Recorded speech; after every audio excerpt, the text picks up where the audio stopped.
السلام عليكم ورحمة الله وبركاته. ازيكم يا حبايبي؟ عاملين ايه؟ رب تكونوا بخير وفي احسن حال يا رب. معكم سلوى الصديق لفرش العرايس. قبل ما نبتدي الفيديو يا ريت تصلي على الحبيب المصطفى صلى الله عليه وسلم. اللهم صل وسلم وزد وبارك عليك يا حبيبي يا رسول الله. معنا النهارده شقة عروسة جديدة، يا رب شغلي فيها يعجبكم. من بداية الشقة كده بسم الله ما شاء الله لا قوة الا بالله، اللهم بارك يا رب. شقتنا النهارده فينش، ما فيش فينش، دواخل بس. تعالوا نشوف بقى قطعة النيش. بسم الله ما شاء الله لا قوة إلا بالله. العروسة ما كانتش حابة النيش نهائي، فيعني جابوا القطعة دي غصب عنها. حطت لها هنا طقم قارورة كده ومعاه طقم كاسات لايق معاه. بسم الله ما شاء الله لا قوة إلا بالله. هما كانوا اللي هو الطقم الكاسات الكامل ده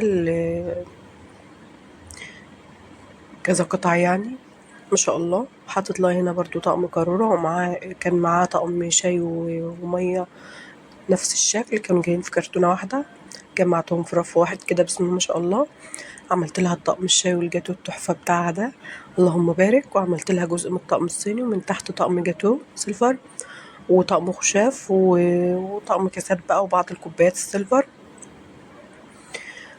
تحسوا طبعا ان الحاجة زحمة، بس ما معناش الا قطعة النيش دي والبوفيه. حاطط لها طقم الاكروبال بتاعها، طقم 10 اكروبال في الجزء ده بسم الله ما شاء الله. وزعت كمان مع بعض الكوبايات اللي هي السيلفر الزيادة. هنا بقى كان الضرفة التانية عملت لها فيها بقى باقي طقم الصيني بتاعها بسم الله ما شاء الله. وزعته لها على رفين كده. الأدراج بقى حاطط لها شنطة المعالق ما شاء الله، القرشة الألماني في الأول درج، وتاني درج حاطط لها صواني تقديم، وتالت درج بقى على غير العادة صواني فرن. بس ما دخلتش معايا في أي ضرفة في المطبخ. المطبخ كان يعني ظرفه عجيبة الشكل. هنشوف مع بعض دلوقتي من بداية المطبخ. ما شاء الله لا قوة إلا بالله. التلاجة في المقابل كده كانت هتاشي، اللهم بارك. ده شكل المطبخ كده بسم الله ما شاء الله، اللهم بارك. هي المساحة مش وحشة. هنا وزعت لها على الرخامة بقى، عملت لها كوفي كورنر في المقابل كده. من البوتاجاز بتاعها بسم الله ما شاء الله كان زانوسي، اللهم بارك. بقفلكوا على الماركات زي ما حضراتكم طلبتوا. هنا الغسالة الملابس زانوسي برضو. هنا غسالة الأطباق بيكو. هنا بقى العجان الميكرويف بتاعها كان تورنيدو ما شاء الله لا قوة إلا بالله. أنا بقى عملت لها طقم توابل وطقم توزيع جنب البوتاجاز. دي الضرفة بقى بتاعت المقشات، ومن فوق على غير العادة حطت لها الجريلا مع المنظفات. ما دخلتش في أي ضلفة من ظروف المطبخ. هنا عملت لها الصواني والمقالي، ومن فوق علب الخزين البلاستيك بسم الله ما شاء الله. هنا بقى زي نيش مطبخ كده بسم الله ما شاء الله. وزعت فيه زي ما حضراتكم شايفين كده طقم الكاسات اللي هو الكامل من فوق. وعملت لها هنا طقم سمك وطقم خشاف وبعض برضو الكاسات على الجنبين كده بسم الله ما شاء الله، اللهم بارك. هنا الضرفة بتاعت الرشاقة عملت لها طقم العشاء البورسلين بتاعها، ومعها برضو شاي ومية وقهوة استعمالها اليومي. هنا قطعة نيش تانية بسم الله ما شاء الله. وزعت لها بقى باقي كوباياتها وكاساتها زي ما حضراتكم شايفين كده. شوبات بقى مية وكوبايات متكررة كتير. وعملت لها هنا طقم العشاء التاني ده ومع بعض المجات. هنا عملت لها القوارب البورسلين البايركس. القوارب البايركس كده على رفين، كانت الظرف صغيرة كده زي ما حضراتكم شايفين. واخر ضرفة عملت لها فيها صواني تقديم. برضو حلت الضغط على غير العادة فوق لان ما دخلتش تحت، ومن فوق حطيت لها ترمس وكلام من ده. وعملت لها الضرفة دي على الأجهزة، الضرفة الوحيدة اللي عملتها بمزاجي. هنا برضو الخلاط والهاند بلندر يعني الأجهزة اللي هتستعملها قريبة من ايديها. هنا ما شاء الله هي كانت زياتها يعني مقابل البوتاجاز. هنا الضرفة زي ما حضراتكم شايفين هي زاوية من جوه، بس طبعا المدخل بتاعها صعب جدا. دخلت الحلل بجنب كده، وعرفت العروسة برضو تدخلها وتطلعها ازاي.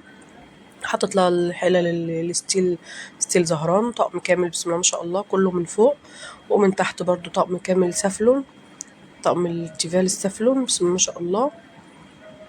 هنا بقى تحت الحوض حطيت لها البلاستيكات الأطباق الكبيرة والكلام ده. ما شاء الله. هنا برضو نفس القصة، زاوية من جوه والمدخل صغير، حاطط لها طقم الجرانيت ده اللي هي تستعمله، كان سافلون، وحطيت لها طقم تيفال تاني تحت كده ومع بعض الحاجات الزيادة. ما شاء الله. هنا بقى الأدراج، عملت لها الدرج الأول كده الحاجات اللي هتستعملها جنب البوتاجاز زي ما حضراتكم شايفين كده، بسم الله ما شاء الله. والتاني بقى عملت لها الحاجات الحادة والمقاور وكده. الدرج طبعا منظم زي ما حضراتكم شايفين، كل الرفايع كده بنظام وكل قسم مع بعضه. عملت لها الدرج الأخير كده لفوط المطبخ. ما شاء الله لا قوة إلا بالله. تحسوا بقى طبعا إن الرخامة زحمة، بس ما عنديش اختيارات تانية. بسم الله ما شاء الله الحاجة كتير، والمطبخ زي ما حضراتكم شايفين المساحة. هطلع هنا بقى طقم المشروبات وطقم مجات بقى وطقم قهوة وكاتل وكده. اللهم بارك. قولوا رأيكم بقى في رصتي في المطبخ، وأذواق العروسة القمر، ومامة العروسة السكر، وكل أهل العروسة اللي كانوا معانا، ومامة العريس اللي مش أول مرة أشوفها. وأنا قلت لكم في فيديو قبل كده إيه هنشوفها تاني. دي هنا بقى مامة العريس مش مامة العروسة. يا رب يجعل عندهم الفرح دايما ويفرحها بيهم. هنا غرفة الأطفال. تعالوا نشوف بقى محتويات الدولاب الأطفال. بسم الله ما شاء الله. حاطط لها ملايات الأطفال كده وكوفرتتين على الجنبين، والفوط بقى والدفايات، ومن تحت كوفرتات. بسم الله ما شاء الله لا قوة إلا بالله. مفنشناش طبعا عشان الستاير ما كانتش ركبت، وما عملناش ملابس، عملنا مفروشات بس. ربنا يا رب يسعدها ويهنيها وتدوب حاجتها في الهنا والبركة والسعادة. عملت لها الحفا الأطفال كده من فوق وفي النص فوط، وعملت لها باقي مفروشاتها بقى، البطاطين بتاعتها التقيلة والبطاطين الأسباني والمفارش القطيفة زي ما حضراتكم شايفين كده. بسم الله ما شاء الله من تحت. يا رب يسعدها ويهنيها يا رب وتدوب حاجتها في الهنا والبركة والسعادة. دي شكل النجفة والجبس. طبعا في نهاية الشقة ما تنسونيش بدعوة حلوة من القلب، وتدعوا دعوة حلوة من القلب للعروسة، ربنا يسعدها ويهنيها ويبارك لها في حاجتها، اللهم امين. واشوفهم دايما على خير، ناس محترمين جدا جدا جدا، ربنا يبارك لهم. واشوفكم على خير، والسلام عليكم ورحمة الله وبركاته.